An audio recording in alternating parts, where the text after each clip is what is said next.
Hello दोस्तों, कैसे आप लोग। मैं हूं आमिर और आप देख रहे हैं टेक्स आप। दोस्तों, अनलॉक टूल की क्लास 3 के अंदर आज हम सैमसंग के ऊपर बात करेंगे। पिछली वीडियो के अंदर हमने एमआई के ऊपर बात करी थी। आज सैमसंग का टॉपिक है, ठीक है। इसमें दो ऑप्शन है, ऑडिन फ्लैश और सिक्योरिटी। ऑडिन क्या होता है? ऑडिन एक टूल है सैमसंग का, जिससे जो सैमसंग के मोबाइल है वो ऑडिन मोड में, मतलब कि डाउनलोड मोड में आप उसको फ्लैश कर सकते हैं, ठीक है।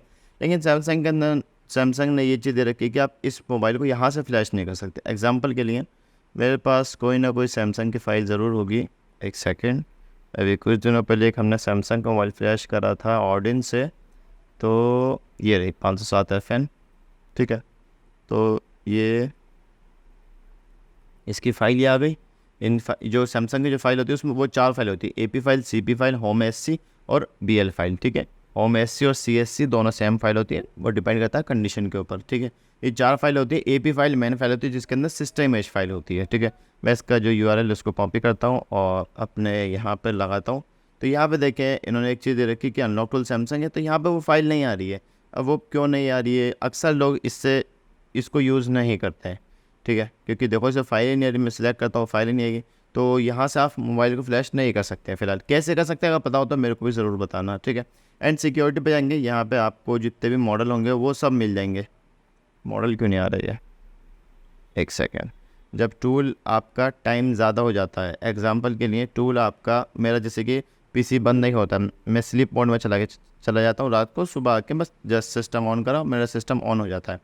तो ये होता है कि आपको जो टूल है वो वर्किंग तो होता है बट काम नहीं करता है। कोई भी जो मॉडल है वो शो नहीं करेगा। अगर आपका कभी कोई मॉडल शो नहीं कर रहा है अनलॉक टूल के अंदर, तो आपको एक बार ऑन ऑफ करना पड़ता है अनलॉक टूल को, ठीक है। तो आज की इस वीडियो के अंदर हम सिर्फ और सिर्फ सैमसंग के बारे में बात करेंगे। देखो, आप सपोर्ट मॉडल में जाओगे, यहाँ से मैं इसको पहले लॉगिन कर देता हूँ। आप सैमसंग के सपोर्ट मॉडल में जाओगे तो यहाँ पे जो मॉडल दे रखे हैं वो इसने सपोर्ट दे रखे हैं कि ये कर सकता है। देखो, एक चीज़ मैं आपको बहुत ही क्लियर बता देता हूँ सैमसंग के बारे में, कि जो सैमसंग के मोबाइल होते हैं वो किस किस मॉडल में होते हैं और कैसे कैसे होते हैं। एक चीज़ मैं आपको बताऊँगा, रुक जाओ। सैमसंग पे गए, मैंने आज सैमसंग मोबाइल ख़ास तौर से लेकर आया हूँ और मैंने उसको FR भी कर लिया। यहाँ पे ये मॉडल आ गए, ठीक है। ज़रूरी नहीं है, कोई कंफर्म नहीं है कि जो मॉडल इसमें दे रखा है वो होगा ही होगा। डिपेंड करता है सिक्योरिटी के ऊपर। एग्जांपल के लिए सैमसंग ने दे दिया ये वाला मॉडल S7 और इसकी सिक्योरिटी हाई है और आप इसको अनलॉक कर रहे हो, वो अनलॉक नहीं हो रहा है। क्योंकि दोस्तों, जो मॉडल इसमें दिखा रहा है वो नहीं होगा। देखो, मैं आपको एक चीज़ समझाता हूँ। एग्जांपल के लिए यहाँ पे ये मॉडल लिस्ट है, तो ज़रूरी नहीं है कि जो मॉडल दिखा रहा है वो आपका करना है, या फिर जो नहीं है वो भी। अक्सर क्या होता है, मीडियाटेक के अंदर जो मॉडल नहीं है, एग्जांपल के लिए टेक्नो का एक मॉडल था K6H के, जो कि टेक्नो के सपोर्ट में था ही नहीं, लेकिन मैंने डायरेक्ट मीडियाटेक पर गया और मैंने विदाउट मॉडल सेलेक्ट करे सिर्फ और सिर्फ FRP पे क्लिक कर दिया, मोबाइल को कनेक्ट करा और सेट हो गया मेरा। तो ये प्रोसेस होता है। तो सैमसंग का आज हम बात करते हैं। सैमसंग का एक मोबाइल कनेक्ट है, अब मेरे को चाहिए इन्फो। तो यहाँ पे लिखा हुआ है कॉम प्लस ADB, तो आप इस साइड देखेंगे लिखा हुआ है कॉम प्लस USB और ADB मोड बनाया हुआ है इसने। ADB क्या होता है मैं ऑलरेडी पिछली वीडियो में आपको बता चुका हूँ। ऑन कंडीशन में फ़ोन होगा और USB डबिंग ऑन होगा तो आपका शायद ADB मोड बनाएगा। मैं ऐसे इसकी अगर इन्फो लेता हूँ तो यहाँ पे इसकी इन्फॉर्मेशन आ गई, कौन सा मॉडल है, कैसा है, ठीक है। अगर मैं चाहूँ तो इसको डाउनलोड मोड में भी लेके जा सकता हूँ। यहीं से ही मैंने जस्ट क्लिक करा इंटर डाउनलोड मोड, तो आपका जो मोबाइल है वो डाउनलोड मोड में चला जाएगा। हाँ, अगर आपका मोबाइल लॉक पे है तो पॉसिबल है ना जाए, हो सकता है चला जाए, कुछ कुछ मॉडल चले जाते हैं, ठीक है। लेकिन होता क्या है कि जैसे कि ऑडिन मोड है और मैं यहाँ से मॉडल सेलेक्ट करता हूँ कोई सा A03 करा, और इस पर देखो ये CPU SPD है, क्योंकि इसमें तीनों CPU है, क्वालकॉम भी है, SPD भी और MTK भी है, ये एक्जिनोस का भी CPU है। तो इसमें दे रखा है कि ऑडिन से रेज FR पे जाती है। कुछ कुछ मॉडल होते हैं, डिपेंड ऑन मॉडल। अगर मोबाइल के अंदर कोड काम कर रहा है, स्टार है, 0 स्टार है, जिससे हम लोग टेस्टिंग करते हैं टच वगैरह की, वहाँ पे क्या होता है, आप बहुत विदाउट मॉडल सेलेक्ट करें, फंक्शन पे जाओ और आप यहाँ से रिमूव FRP कर सकते हैं। कंटिन्यू पर क्लिक करें एंड देन इसमें जो सेकंड वाला न्यू वाला उस पर क्लिक करें, आप प्रोसेस कर सकते हैं। अभी जो मोबाइल है मेरा डाउनलोड मोड पे चला गया और यहाँ पे इसने पोर्ट बना लिया है, ठीक है। अब सबसे पहले बात आती है, हम शुरुआत करते हैं ऑडिन से। यहाँ पे जैसे कि मैं कोई भी चीज़ सिलेक्ट करता हूँ तो वो डिपेंड करता है मॉडल के CPU पे, वो चेंज हो जाती है ऑटोमेटिक।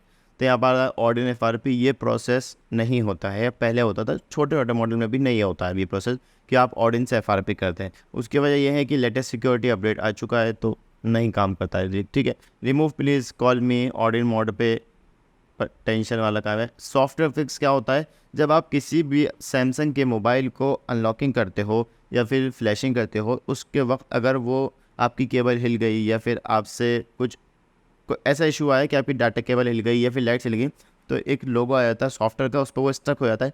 तो आप यहाँ पे ऑडियो मोड पर कनेक्ट करके सॉफ्टवेयर फिक्स पे क्लिक करेंगे तो आपका मोबाइल ऑन कंडीशन में आ जाएगा, ठीक है। यहाँ से आप रीड इन्फो ले सकते हैं। फंक्शन में जाएंगे तो यहाँ से रीड इन्फो लेंगे। फैक्ट्री रीसेट अगर करना है कॉम मोड में, मतलब कि ऑन कंडीशन में, तो आप यहाँ से कर सकते हैं। डिपेंड ऑन मॉडल होता है, ये भी सारे मॉडल नहीं होते हैं। इंटर डाउनलोड मोड पे ले आने के लिए है ये। रिमूव FRP मैंने आपको बता दिया, यहाँ से सैमसंग के मोबाइल की FRP हो जाती है अगर डायलर कोड में *#0* काम कर रहा है आपका तो, ठीक है।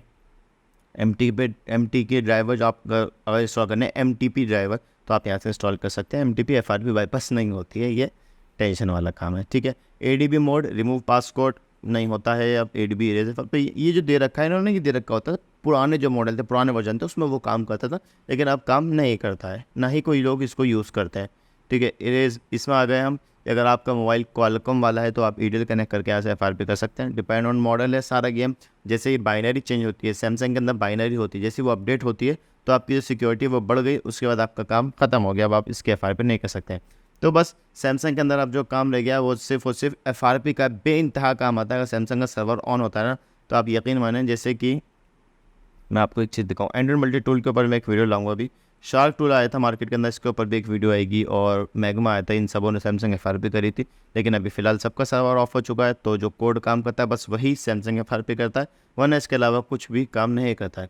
फ्लैशिंग से कैसे होती है ऑडियंस से, वो मैं आपको समझा देता हूँ, ठीक है, एक सेकेंड। तो ये हमारा टूल हो गया। अभी हम जाते हैं यहाँ और ऑडियंस सर्च करते हैं, ठीक है। ऑडियंस आ गया, मैंने यहाँ से इसको ओपन करा, सॉरी, ओके करते हैं। यहाँ पे आ गया हमारा मोबाइल डाउनलोड मोड पे, तो डाउनलोड मोड पे यहाँ पे लोगो आ गया। अब इसके अंदर AP फाइल के अंदर सिर्फ और सिर्फ AP फाइल, अगर आप चाहो तो AP फाइल भी ले सकते हो। AP फाइल की जो फाइल जो KB है आप देखेंगे 5 MB की, 5 GB की है, तो जाहिर सी बात है जब 5 GB तो सिस्टम एज फाइल होगी। System as file, user data file, ये ज़्यादा बड़ी फाइल होती हैं। तो आप सिर्फ AP फाइल को भी सिलेक्ट करके मोबाइल को फ्लैशिंग कर सकते हो। मोबाइल अगर ऑन कंडीशन में है, उसको डाउनलोड मोड पर लेके जाना है तो आप अनलॉक टूल यूज़ कर सकते हो, वरना तो एक जिग आती है, मेरे पास जिग इस टाइम तो शायद ना हो, एक छोटी सी पेन ड्राइव जैसी होती है, वो डाटे जैसे कि हमारे USB होती है वैसे बस USB लगाए ऑन कंडीशन में, लेकिन वो काम करती थी पहले वाले मॉडल में, पहले वाले वर्जन में। अब जो लेटेस्ट वर्जन उसमें वो काम नहीं करती है, ठीक है। तो जैसे ही डाउनलोड मोड पे चला गया, अब मैं इसको फ्लैश कर सकता हूँ ईजिली। तो बस यही छोटी सी बातें हैं सैमसंग के बारे में जो मैंने आपको बता दी। कोड काम कर रहा है तो आप सैमसंग FRP कर सकते हो। कौन कौन से टूल काम करते हैं, अगर जैसे कि एग्जाम्पल के लिए मैं आपको एक चीज़ दिखाऊं, कोई A03 है, इसमें दे रखा बाइनरी U1, आपके पास A03 कोर आया U2 बाइनरी को आप ये यूज़ कर सकते हैं। अब इसमें दे रखा है कि SPD है, SPD वाले हो जाते हैं। SPD क्या होता है, वॉल्यूम अप डाउन से कनेक्ट करोगे वो पोर्ट बनाएगा, एंड देन हो जाएगा। अगर नहीं हो रहा है तो कभी भी तो SPD के CPU में जाओ, SPD के अंदर, और यहाँ पर ब्रांड सेलेक्ट करो सैमसंग का, और जो जो मॉडल SPD CPU के वो यहाँ पर आ जाएंगे, तो आप उनका यहाँ से भी अनलॉकिंग कर सकते हो। तो आप जस्ट क्लिक करोगे तो उसकी FRP और फॉर्मेट वगैरह आप यहाँ से कर सकते हो। उम्मीद करता हूँ वीडियो पसंद आएगी। वीडियो को लाइक करो, शेयर करो, कोई प्रॉब्लम हो तो कमेंट्स करो। Thanks for watching.